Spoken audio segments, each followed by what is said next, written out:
Shalom, hari ini kita akan renungkan kitab Yesaya pasal 41, teksnya ayat 1 sampai 13.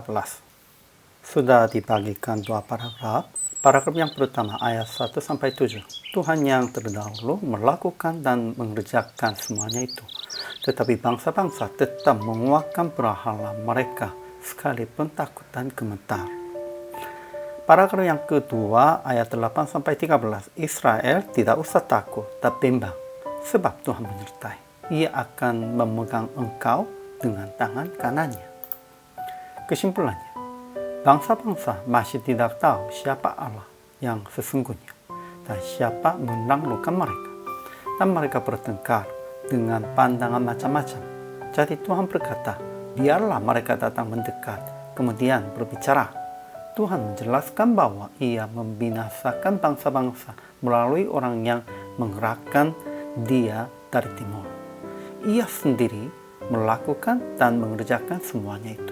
Namun, pulau-pulau ujung bumi pun menjadi takut dan gemetar.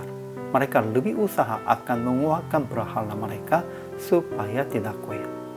Sehingga Tuhan berkata kepada Israel, janganlah takut, janganlah bimbang, sebab aku menyertai. Dan aku akan memegang engkau dengan tangan kananku. Dan mereka yang melawan Israel akan dibinasakan oleh Tuhan. Ajaran tentang Allahnya. Pertama, Tuhan menggerakkan seorang dari timur. Menggerakkan dia yang mendapat kemenangan di setiap langkahnya.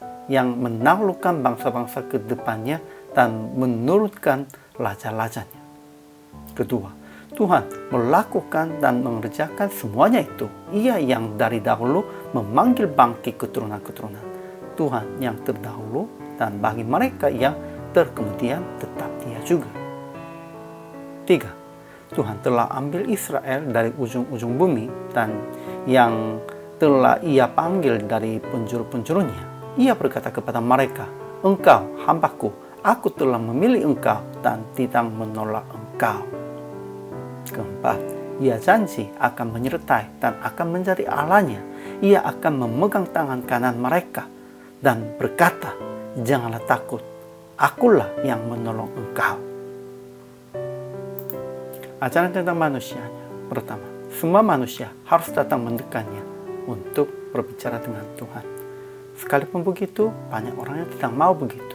Kedua, seorang yang dari timur menaklukkan bangsa-bangsa. Pedangnya membuat mereka seperti debu dan panahnya membuat mereka seperti jerami yang tertiup di dalam rencana Tuhan.